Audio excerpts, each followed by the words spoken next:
నమస్తే. Welcome to our channel. నేను మీ పద్మావతి. మాజీ ఎమ్మెల్యే వల్లభనేని వంశీ అరెస్ట్‌పై మరో కొన్ని కోణాలు బయటకు రావడం అయితే జరుగుతుంది. అసలు వల్లభనేని వంశీని అసలు ఏ కోణంతో అరెస్ట్ చేశారనే పాయింట్ దగ్గర మొదలుపెడితే, అతను చేసిన తప్పులకి ఎటువంటి శిక్షలు పడతాయి అనే దాకా కూడా వెళ్తుంది. అయితే దీని గురించి పూర్తి వివరాలు తెలుసుకోవడానికి ఈరోజు మనతో పాటు ప్రముఖ ప్రొడ్యూసర్ చిట్టిబాబు గారు ఉన్నారు. మరి ఆయనతో మాట్లాడి అసలు ఆయన ఉద్దేశంలో ఏమనుకుంటున్నారనే కోణంలో కూడా తెలుసుకునే ప్రయత్నం చేద్దాం. అండ్ మీరు కూడా చూసేయండి. నమస్కారం సార్. నమస్తే. సార్, వల్లభనేని వంశీ అంటే తెలియని వ్యక్తులంటూ ఎవరు ఉండరు. అయితే అసలు వల్లభనేని వంశీ గారిని అరెస్ట్ చేయడానికి మెయిన్ రీజన్ వచ్చేసి టీడీపీ ఆఫీస్‌లో గతంలో జరిగిన ఏవైతే గొడవలు ఉన్నాయో దానికోసం ఒక రకంగా చూస్తున్నారు. అండ్ ఇంకోటి వచ్చేసి ఇక్కడ ఇంకో కోణం కూడా ఉంది. అది ఏమిటి అంటే ఎవరైతే ఆ రోజు టీడీపీ ఆఫీస్‌లో ఎళ్లి అక్కడ ధ్వంసం చేయడం కావచ్చు, ఆళ్ళపై దుర్భాషలు మాట్లాడడం కావచ్చు చేసిన వ్యక్తుల్లో ఈయన కూడా ఉన్నారు. ఈయన్ని ప్రత్యక్షంగా అక్కడ చూసిన ఒక వ్యక్తి ఎవరైతే ఉన్నారో అతను కంప్లెయింట్ ఇవ్వడం జరిగింది. మరి తన్ని మళ్ళీ ఇతను వెళ్లి బెదిరించి బ్లాక్‌మెయిల్ చేసి నీ ఫ్యామిలీని మేము చంపేస్తాం అన్నట్టుగా బెదిరించారు. అందుకనే ఇప్పుడు ఆయన కోసం ప్రొటెక్షన్ తప్పు మాటలమ్మా. హ్మ్. బెదిరించారు, మీకు దగ్గర ఆధారాలు ఉన్నాయా? హ్మ్. బెదిరించారని వాళ్ళు అంటున్నారు. అవును. అంటున్నారు అనండి. మీరు జర్నలిస్టులుగా మీరు కన్ఫర్మ్ చేయదు. బెదిరించారు ఎవరైనా చూసారా? మీ దగ్గర ఆధారాలు ఉన్నాయా? మా దగ్గర లేకపోవచ్చు కానీ ఉన్నాయి కదా.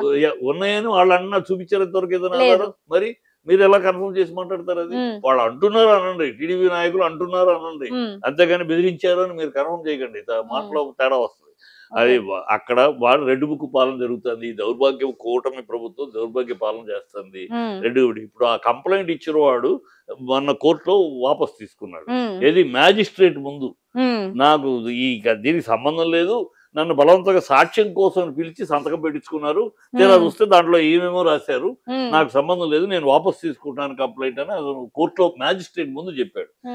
వీళ్ళకి దిమ్మ తిరిగిపోయింది. ఎన్నాళ్ళు మనం చెప్పిన అబద్ధం బయటపడిపోతుంది అని ఇప్పుడు ఏం చేశారు, ఆ వాపస్ తీసుకున్న అతని యొక్క తమ్ముడిని ట్రాప్ చేసి తమ్ముడు ద్వారా కొత్త కంప్లైంట్ ఇప్పించి అరెస్ట్ చేశారు. అరెస్ట్ చేస్తానికి ఇది ఒక దుర్మార్గ పాలన, ఒక దౌర్భాగ్య పరిపాలన, ఒక అబద్ధాల పరిపాలన, ఒక రెడ్ బుక్ అని పుచ్చుకుని పెట్టలేకపోతున్నారు, శాశ్వతం అనుకుంటున్నారు.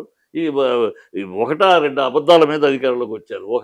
ఇవాళ పవన్ కళ్యాణ్ దామ్ ధూమ్ చకార్ జుట్లు ఎగరేసుకుని విమర్శగా మాట్లాడాడు. ఏంటి గొంతెత్తడే అమ్మాయిలు కిడ్నాపులు జరుగుతున్నాయి, పిఠాపురంలో జరుగుతున్నాయి, ఇక్కడ జరుగుతున్నాయి, ఎక్కడ జరుగుతున్నా ఏమి నోరు ఇప్పుడే 32,000 అమ్మాయిలు మిస్ అయిపోయారు, నా రక్తం ఉడికిపోతుంది అన్నాడు. అది పచ్చి అబద్ధం అని పార్లమెంట్లో చెప్పారు. అది అబద్ధం. 32,000 అమ్మాయి మిస్ అవ్వడం లేదు అని పచ్చి అబద్ధం.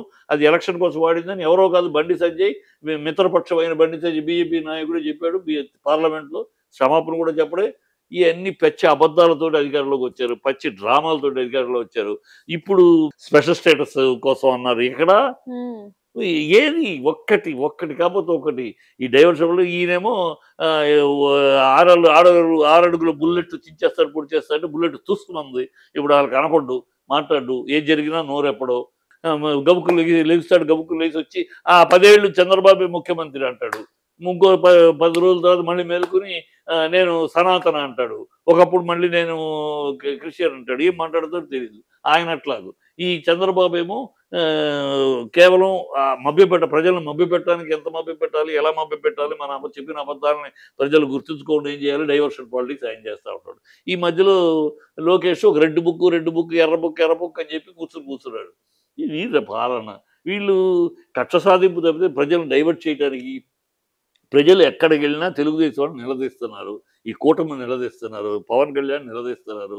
ఏది మీరు నీకు ఎంతమంది ఉంటారు? 15,000 ఎక్కడా? 18 ఏళ్ళు దాటిన వాళ్ళకి 1,500 ఎక్కడా? ఉద్యోగం లేని వాళ్ళకి రైతులు రుణమాఫీ ఎక్కడా? ఎక్కడికి వెళ్ళినా అక్కడ అడుగుతున్నారు. ఇవన్నీ బస్సు అన్నారు ఎక్కడా? గ్యాస్ అన్నారు ఎక్కడా? అన్ని పచ్చి అబద్ధాలు మాట్లాడి వచ్చారు. ఎక్కడికి వెళ్తే అక్కడ నిలదీస్తున్నారు. ఈ నిలదీతని ప్రజల యొక్క ఆగ్రహాన్ని నుంచి తప్పించుకోవడానికి ఇక వాడిని అరెస్ట్ చేస్తున్నాం, వీళ్ళు అరెస్ట్ చేస్తున్నాం, అది చేస్తున్నాం, దౌర్భాగ్యపు డ్రామా తప్పితే ఏంటి అరెస్ట్ చేసేది? అరెస్ట్ చేసి ఏం చేస్తారు? ఎంతమందిని అరెస్ట్ చేస్తారు? ఇప్పటికే చాలా చేస్తున్నారు. కార్యకర్తలను ఎవరిని పడితే వాళ్ళని బెదిరించి ఎన్నాళ్ళు పరిపాలిస్తారు? ఇట్లాగూ ఎన్నాళ్ళు పరిపాలిస్తారు? ఇప్పుడు ఒక్క చోట బై ఎలక్షన్ వస్తే నామరూపాలు ఉండవు. ఈ కూటమి ఎక్కడైనా బై ఎలక్షన్ వస్తే నామరూపాలు ఉండవు. అంత ఆగ్రహంతో అన్నారు ప్రజలు. ఎంత మోసపోయాం, ఎంత అబద్ధాలు వీళ్ళు నమ్మేము, ఈ అబద్ధాలు నమ్మి మోసపోయామని ప్రజలు శాపనార్థాలు పెడుతున్నారు. అక్కడ నుంచి తప్పించుకోవడానికి ఈ డైవర్షన్ పాలిటిక్స్ తప్పితే ఇలా ఇది ఎంత ఒక దౌర్భాగ్య పరిపాలన, దుర్మార్గ పరిపాలన, దుష్టభూయిష్టమైన పరిపాలన, అబద్ధాల ఆరబోత పరిపాలన, అసహ్యమైన జుగుత్సాకరమైన నీచ నికృష్ట భ్రష్ట పరిపాలన జరుగుతుంది ఆంధ్ర రాష్ట్రంలో ఈ కూటమి ప్రభుత్వంలో. సార్ ఇంకోటి వచ్చేసి మరి టీడీపీ నేత బొద్ద వెంకన్న గారు అంటున్నారు వీళ్ళు చేసిన పాపం అనేది పండింది, అందుకనే వీళ్ళు జైలుకి వెళ్ళారు, తిరిగి బయటికి రారు, ఒకవేళ బయటకు వస్తే అందరికీ హానికరము, అయితే వీళ్ళతో పాటు ఇంకా వెళ్లాల్సిన వాళ్ళు ఉన్నారు అంటూ కొంతమంది పేర్లు కూడా వెల్లడించారు. కొడాలి నాని, పల్లి శ్రీనివాస్ ఇలాంటి మరికొంతమంది పేర్లను అయితే ఇతను జోడించి చెప్తున్నారు హాస్యంగా. సో దీనిపైన మీ ఒపీనియన్? అలాగే ఇప్పుడు ఒళ్ళు బలిసి ఒళ్ళు అహంకారంలో ఉన్నప్పుడు ఇలాంటి మాటలు వస్తూ ఉంటాయి. అహంకారంలో ఉన్నారు వాళ్ళు. ఏదో కూటమి ఒకళ్ళ లెక్కలు ఒకళ్ళ కాళ్ళు ఒకళ్ళు పట్టుకుని ఒకళ్ళ చేతులు ఒకళ్ళు పట్టుకుని ఏదో మొత్తానికి అధికారం వచ్చేసారు. ఒంటరిగా నుంచుంటే వీళ్ళు అడ్రస్ లేకుండా పోయేవారు. ఏదో కలిసి కొట్టుకుని వాళ్ళ కాళ్ళు వీళ్ళ కాళ్ళు ఒకళ్ళ కాళ్ళు ఒకళ్ళు పట్టుకున్నారు, ఒకళ్ళ కాళ్ళు ఒకళ్ళు పిసుక్కున్నారు, మొత్తానికి వచ్చేసారు అధికారంలోకి. ఆ అహంకారం ఏదో ప్రజలు కోరుకుంటే రాలా పర్ముటేషన్ కాంబినేషన్లో ఒక లెక్కలో మీరు వచ్చారు అంతే. అది తెలుసుకోకుండా ఏదో చించేసావు పొడి చేసావు అనుకుంటున్నారు. అహంకారంతో మాట్లాడుతున్నారు, అహంభావంతో మాట్లాడుతున్నారు. అలా మాట్లాడినప్పుడు ఇలాంటి మాటలే వస్తాయి, శాశ్వతం కాదు.